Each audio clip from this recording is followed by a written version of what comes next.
Hi, this is Jerry, Kilo Mike 4, Zulu Kilo Bravo.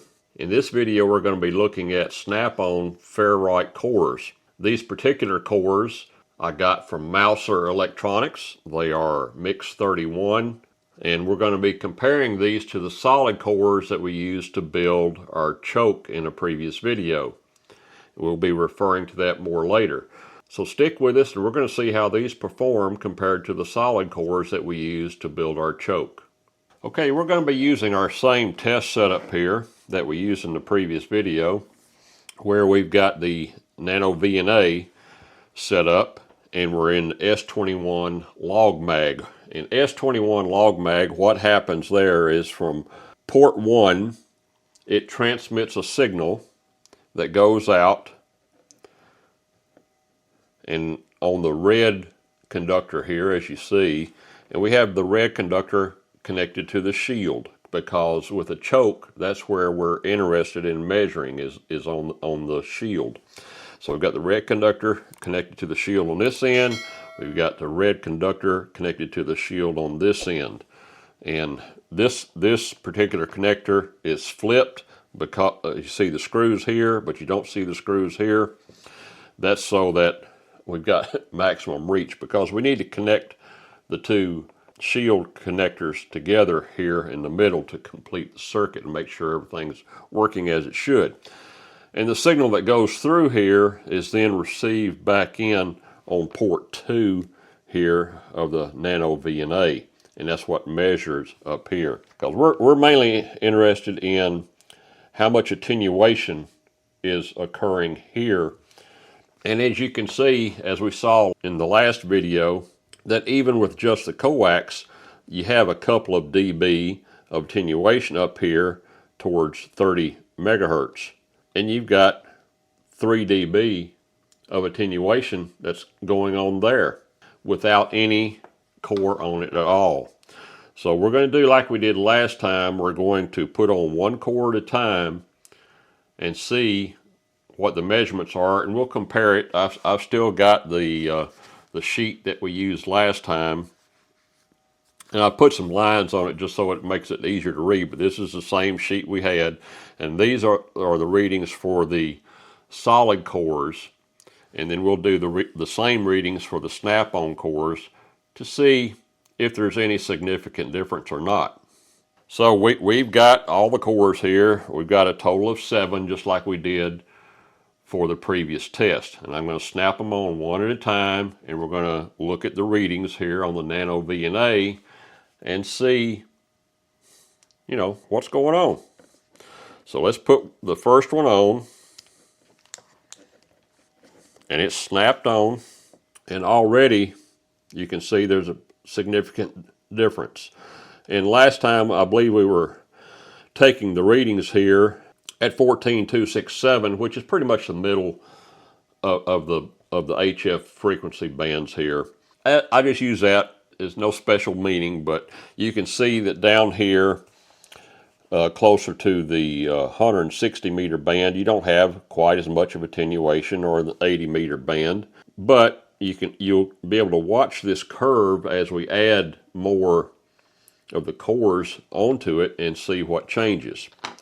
So all right, so we're at 1 dB with just the coax. So we'll write that down here.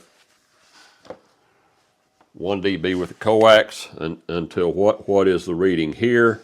We're at negative 8.47 here. And we can already see we got about a half a dB difference. Let's go on and get through these quickly, then we'll do comparison and talk about it then. So we'll add on the second core here.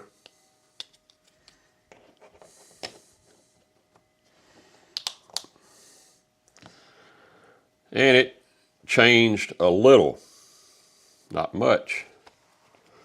We went to 10.73, and we did get that. Yeah, it did snap. Need to make sure they're snapped on all the way. Don't want to skew the readings. We'll put on the third one here.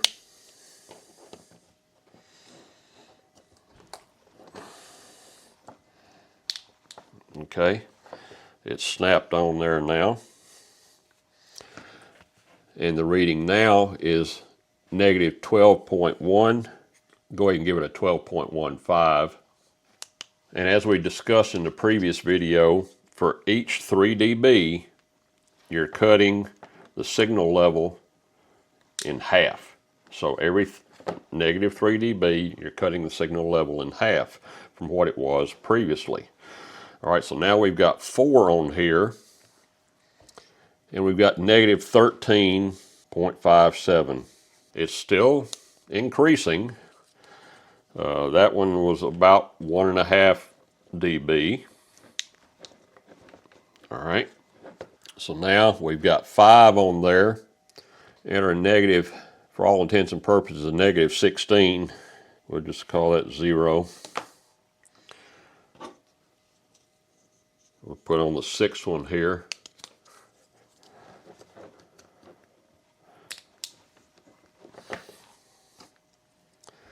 And we've got negative 17.8. Oh, it's gone up. Negative 18.1. And we'll put on the 7th and final one here.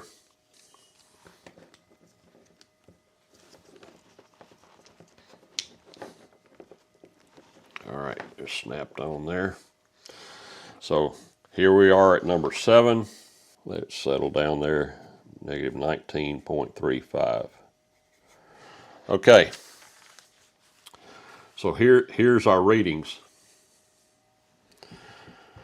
With the solid core, and of course with none, we're going to call them even. Here with the solid core, 8.9, so we've got a difference of 0.53.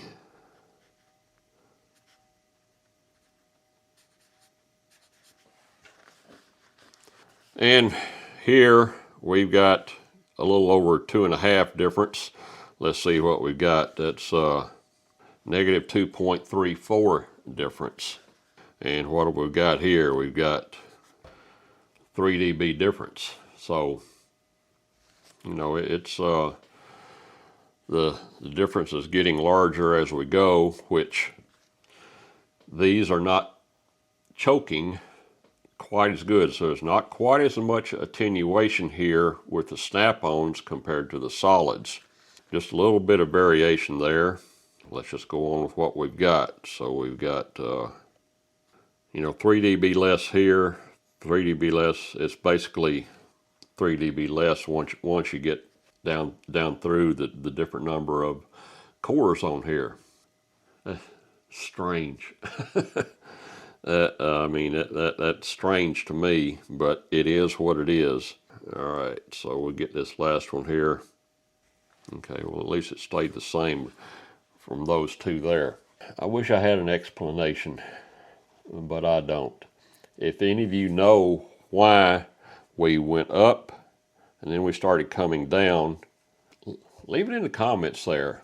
Let's share it with everybody. But, I mean, I'll double check, but I'm pretty sure all these are sealed on here, snapped on here good, and they are.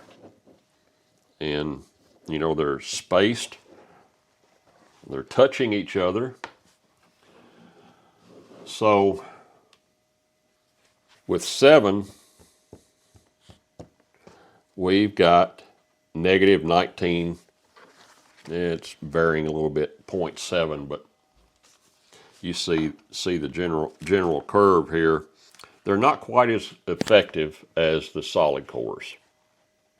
And I answered that to somebody in the comments. Somebody asked me in the comments and said, well, how do the solid cores compare to the Snap-Ons? And I said, well, my gut feel, and it was a gut feel at the time, is that the Snap-Ons wouldn't do quite as good. I didn't know what the number would be, but just because it's not a complete circuit, even though they're almost touching, if not touching, it's not the same as having one solid core. You know, you've got a solid core versus a split core. You know, and even though they may come together and touch, it's not going to be quite the same as having one continuous core. The diameters are the same. They're the same length, as you can see here. There's no difference in the length, and I believe the outside diameter is the same as well. So, and they're the same mix. They're both mix 31, but they don't function quite the same. And that is what I suspected, and that's what's proven to be true here. So, what's the takeaway from this? If you've already got a coax made up with the ends on it, you can use these, the Snap-Ons, and you'll be within 3 dB. Are you going to be able to notice that? Probably not. There's always going to be an outlier, you know. Yeah, it may make a difference in some random case, but most of the time you're not going to notice the difference. So these are a convenience factor. You know, if you don't want to make up your own coax, put your own connectors on, these will work. If you've got some basic skills in soldering, as I've shown in some of my videos, how you can solder the ends on, and the crimp-on connectors work very well. I was a little bit suspicious of going to crimp-ons when I first went to crimp-ons. I said, how can that work as good or better than the soldered connectors? But the center conductor is still soldered, so you're not losing anything there. And the shield, I mean, the mechanical and electrical contact there, I don't think you can beat it, you know. To me, I have yet to see a downside with the crimp-on connectors. In fact, I think it can be stronger because of the stress.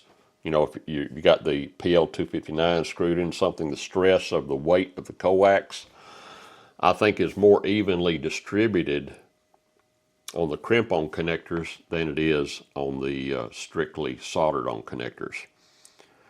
So that's what we found out with the test. I mean, these are the numbers. You know, you might see some minor fluctuations, you know, a few tenths of a dB one way or the other as you're taking measurements, but generally it's going to be in this range. You're going to see approximately 3 dB more, which means another half power point using the solid core versus the Snap-on cores. Snap-on cores, you've got a lot more convenience and flexibility, and you can add and subtract them on the fly, you know, whatever suits your fancy. You know, once these are on the coax, the only way to get them off is to break them off, which I wouldn't recommend, or remove one end of the soldered coax connectors. Probably not worth it. So that's it. Hopefully this video has been helpful, educational, or entertaining, however you want to look at it. Give me a thumbs up if you got anything out of it at all. It really helps YouTube to share the video with more people, and I appreciate that. It helps the channel to grow, and it encourages me to do more and more videos. This is Jerry, Kilo Mike 4, Zulu Kilo Bravo. Hope you have a blessed day.